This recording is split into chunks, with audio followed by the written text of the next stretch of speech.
Hello, my team friend. I apologize for coming late. So there are a lot of technical problem. I'm, still trying to figure out. So basically, I try to get better sound, better acoustics, but whenever I connect to a USB microphone, the sound does not work very well. So it took me a while to change to a different program, and also restart the computer. But I hope it's working now. If you cannot hear my sound, please let me know. But so far, I think I'm looking at the screen and looks like everything is working. But if it is not on your end, please let me know. Leave me a message. So today we are going to, I'm going to introduce a Guqin Classics called the Qiufengci, the Song of Autumn Wind. And it's a very popular piece, very beautiful. And like Guanshan Yue, Qiufengci is also a Meian piece. And it also comes with a lyrics. And the lyrics was by the famous Tang Dynasty poet Li Bai again. So the lyrics has something to do with missing a loved one. And so it starts with, looking at the autumn wind, looking at the leaves falling from the trees, and, start missing someone. So it's a very typical Chinese kind of poetic approach.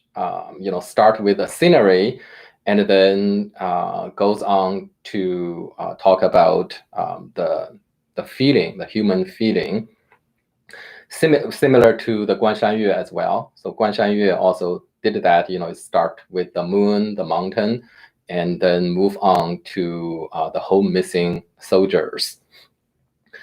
So a major difference between Qiufengci and Guanshan Yue is the tuning or the key of the instrument. So it still uses Zhonglü Jun, right? So the tuning is still Zhonglü Jun. But here, it uses Zhonglü Jun to play a different diao, right? Play a different key. So in this case, Zhonglü Jun, the Zhonglü Jun tuning, if it plays the Zhonglü diao, then the seventh string correspond to sol la do re mi sol la. But here, Qiufengci use the same tuning, but you should imagine the seven strings instead of sol la do re mi sol la. They are do re fa sol la do re, right? So in this case, the do moved to the first string instead of the third string. So in Zhonglü diao, the do is on the third string, but in when you play Huangzhong diao, the do is on the first string. So the seven strings correspond to do, re, fa, sol, la, do, re. And in traditional Chinese term, it's called the borrowed key, 借调. But I don't like that term, because that term assumes that one tuning can play one key, which is not true. And whatever you play different key other than the tuning, you are borrowing. So I don't like that idea. In my opinion, any tuning, should be able to play any key, should be able to play any diao. So I prefer to call it 中吕军, but playing 黄中调, right? And if we translate into the Western music theory, 中吕调 correspond to the F major, and 黄中调 correspond to the C major. So as we discussed before, the 7 strings in the 中吕军 tuning is C, D, F, G, A, C, D, right? So in this case, do is on the C, so it's C major, and that's the 黄中调. But when we play 关山乐, we are playing sol, la, do, re, mi, sol, la. So the do is on the 3rd string, and the 3rd string is F, right? C, D, F, G. So that's F major, right? So that's basically the difference between using 中吕军 playing, 中吕调 versus playing 黄中调. Basically, 中吕调 is F major, 黄中调 is C major, but we use the same tuning, C, D, F, G, A, C, D. Right? So that makes 秋风词 a very special, very special piece. It's very different from 关山乐 as well. So let me play the beginning part of the 秋风词. So like 关山乐, we also start with a slow movement and slow melody.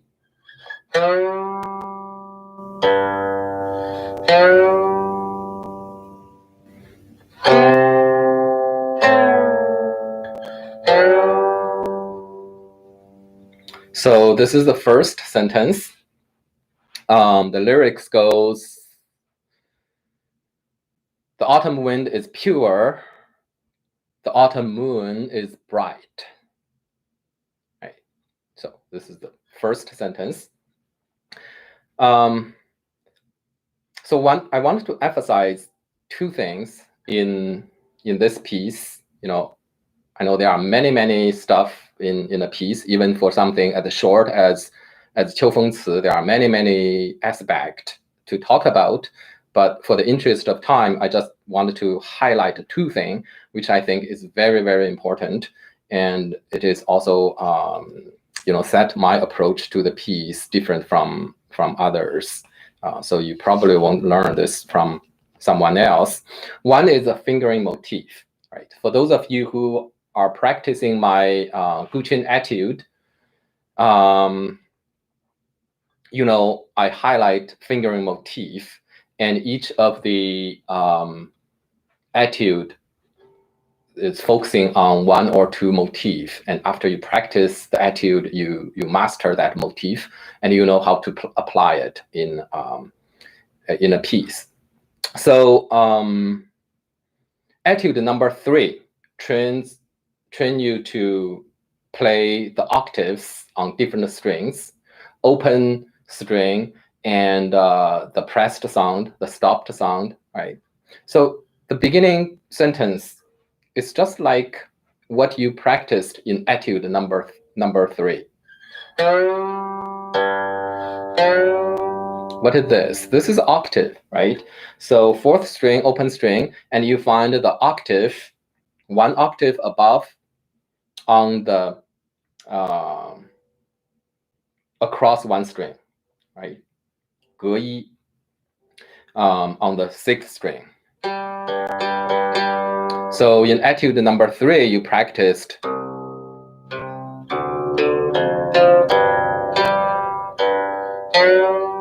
right. So this is fingering motif in etude number 3 as the first sentence, basically.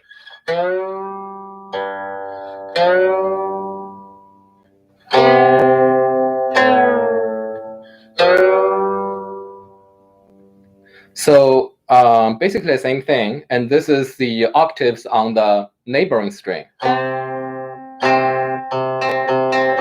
Right, so open string 6 and stopped sound on 7.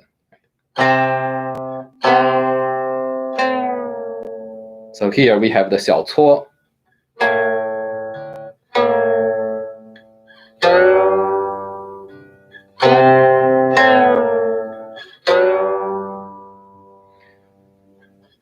Next,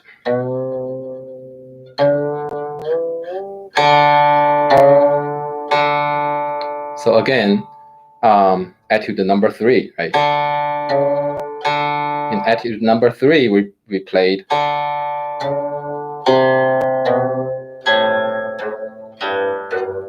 right. So here, next sentence.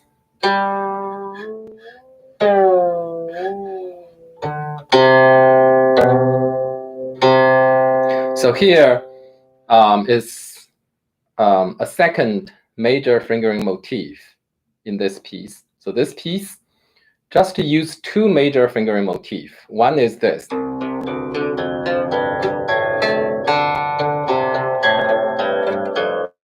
Right, so octave motif. Another major motif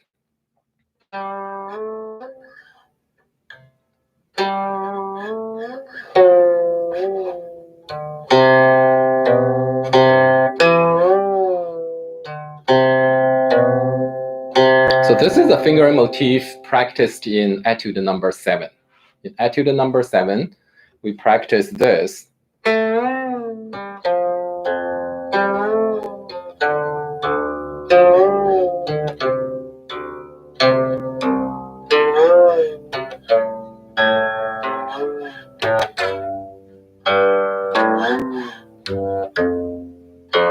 So this motif is also used in this piece. So this piece, if you analyzed using the concept of fingering motif, basically 2 fingering motif used. So here again. So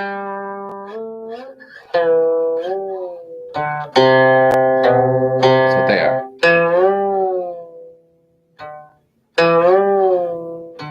Etude number 7. So this motif, you go press the sound, 进腹, 掐起,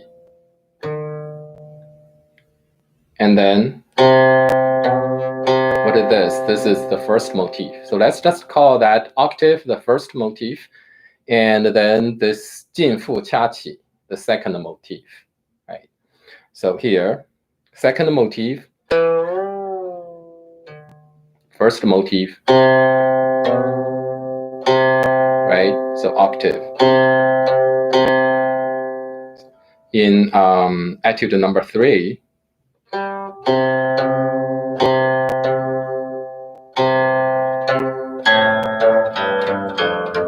right? So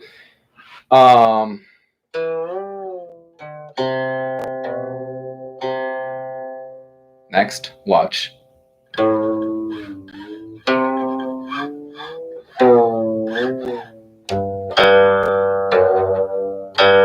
Right? Same thing. Second motif, 进腹掐起, and then first motif. Next sentence.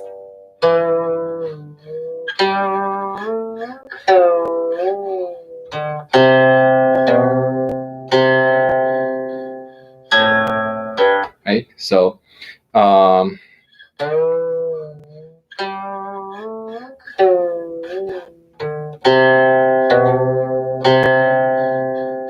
right? So second motif.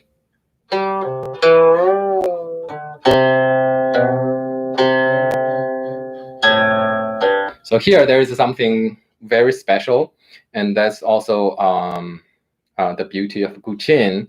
That is the left hand moving comes after you play the open string. Don't move, press there, play the open string 6, and then move. Right. Since I did it so slow, so you don't hear it, but you should be able to hear it if I play in the normal speed.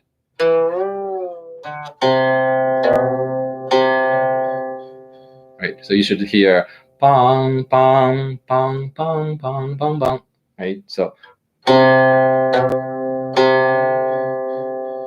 that comes after you play the 6th string, and then you move your ring finger on the 4th string, you get that wavy sound, da da dee da da, da dee da da.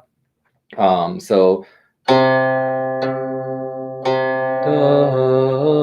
right, bang, bang, bang. So I'm using my voice to magnify the effect. Right, so that part is really special. So next is just something in between, connecting these motifs using the open string.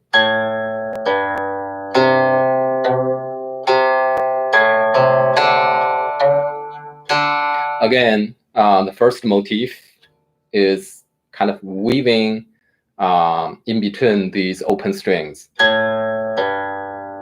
First motif again. Next.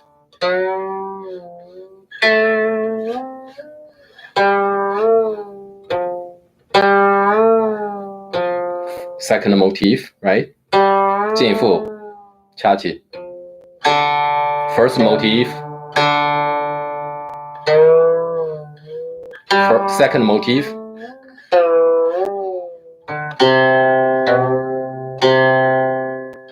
Some connecting stuff. First motif again.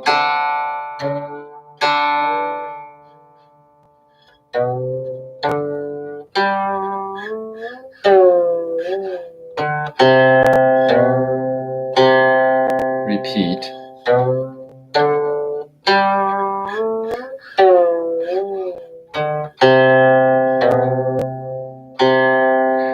So that's the end of the piece, and then comes the second round of the same melody and the same lyrics. So it's a very short piece. Because it is such a short piece, so it's very clear when we analyze it using the fingering motif concept, because it's basically the two motifs cover most of the stuff, and then there are something else connecting them, right? Connecting them. So that's the first thing I wanted to highlight, that is the fingering motif. If you remember, if you practice those two etude number 3 and etude number 7 really well, you know, this piece is a piece of cake, very easy, because all you need to do is to, you know, connect them.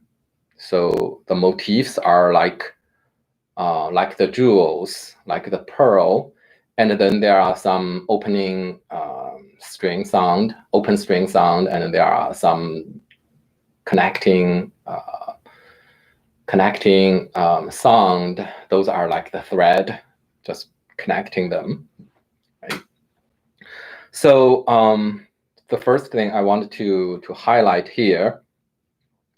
So I'm not going, you know, in this video, I'm not going to talk about something that I have been emphasizing so often in my previous videos, but you should pay attention to where I put my hand, right? So when I just start playing, I put my hand on the 4th string,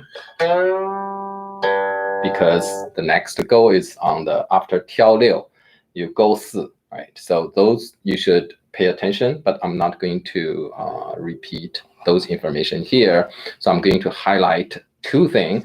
One is the fingering motif, using the fingering motif to make your learning faster, and also analyze how the piece work, how the piece come together as a harmony, as a harmonious work by the fingering motif.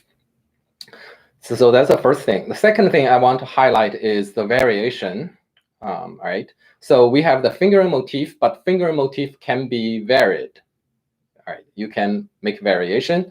So the second time when I play this piece, so this piece you need to there's a da capo. All right, you need to go back to the beginning and play it a second time. But the second time, we don't want to play exactly the same thing. We wanted to vary it. We want to make it more colorful, make it more diverse. So the way to do it is to make the fingering use the same fingering motif, of course, but do it differently. So, for example, the second motif that in etude number 7, etude number 7, you can play it. Right. But if you play like this, it's still the same fingering motif. Instead of going up and down, you go down and up, right? But it is still the same fingering motif. Still, going have that kind of a 走音. We call it 走音. Those walking sound. That is, you move your hand. You only strike once using your right hand, but your left hand move up and down along the string to change the pitch to get a melody. So that's called 走音. So it's still 走音 and then 掐起. So the first time we did 进腹 and 掐起.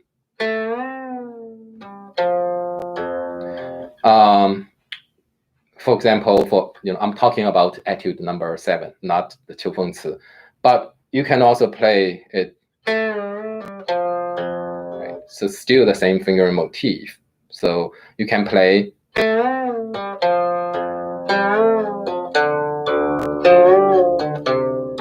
But you can also play.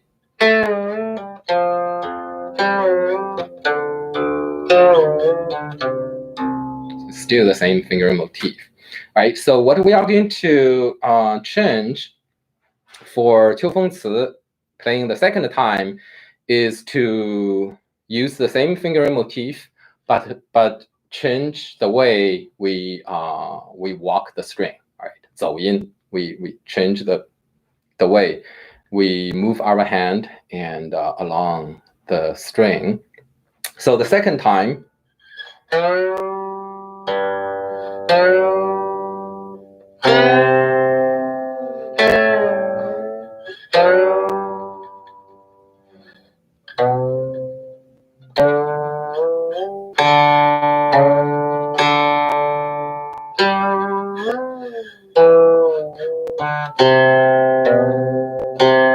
See what I'm doing, right? So instead of going 进腹, I'm doing 退腹, right? But it's still the same fingering motif.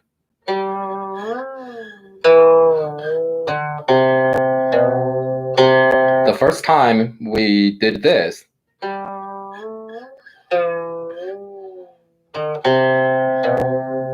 the rhythm is also changed. So we actually changed the two things. One is instead of 进腹, we did 退腹 on the second fingering motif, right? Instead of. Another change we made is instead of going 2 steps, moving from the 9th hui to the 7th hui, we did just 1 step. Right? So in the first time, we did this.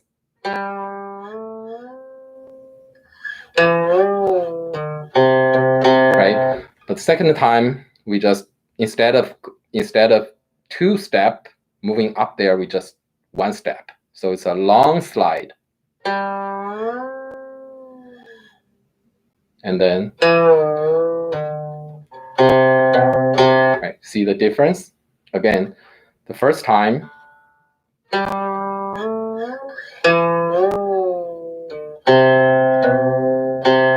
second time,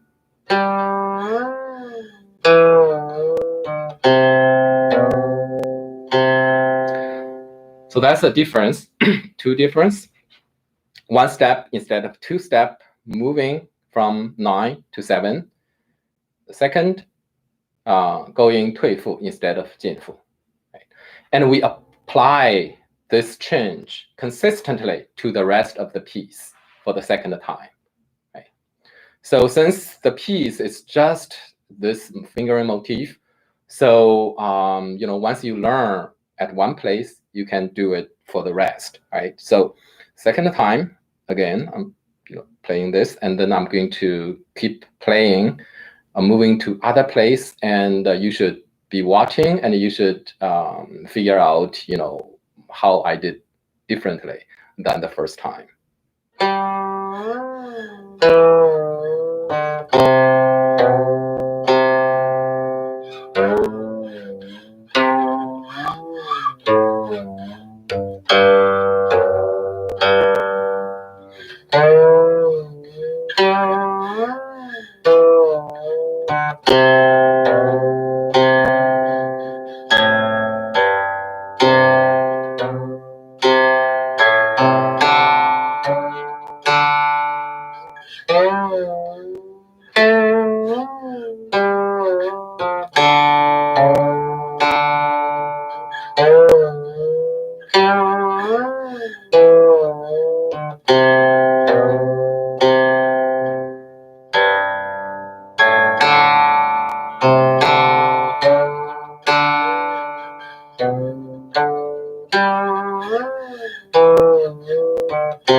All right, so I hope you figure out what I just said.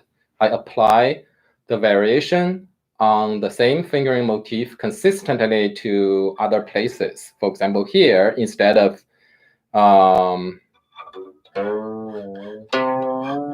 so instead of this two-step, I just did one step.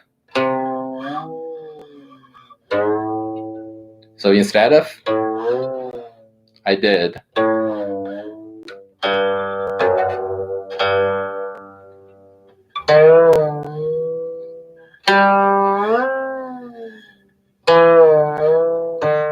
and then, the first motif is the same.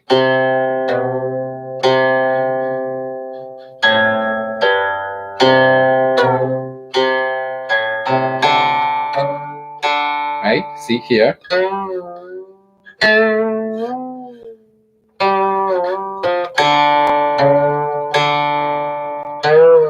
One step. 退复 motif number one.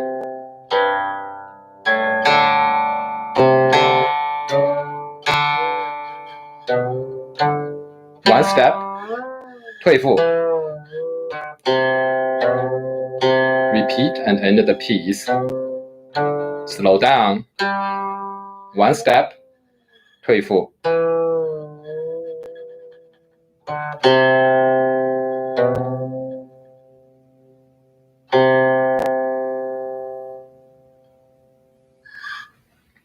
All right, so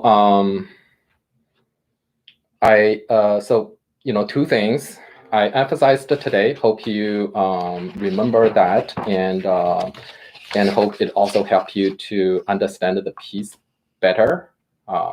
Seemingly, just a bunch of sound, but after careful analysis, you notice there are a lot of regularity, a lot of principles applied to it. So it's not just a chaotic collection of sound and hand movement anymore. It is an organized material, and that is very important. In my method of teaching, I try to highlight these rules, these principles, and these the structure of the piece, which allow us to see the beauty of music through rational eyes and thinking. Right? Thank you. I hope you enjoy it, and I hope you find it helpful. If you do, please thumb up, please subscribe, and feel free to share. Thank you. I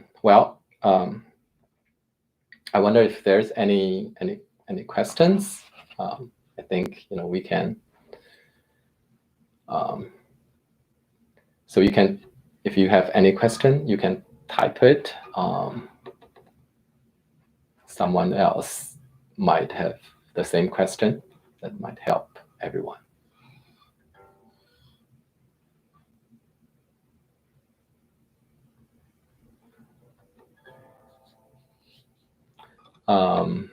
Forgive me, I have to move closer. You can see, my technology here is very rudimentary, very primitive. But let's see.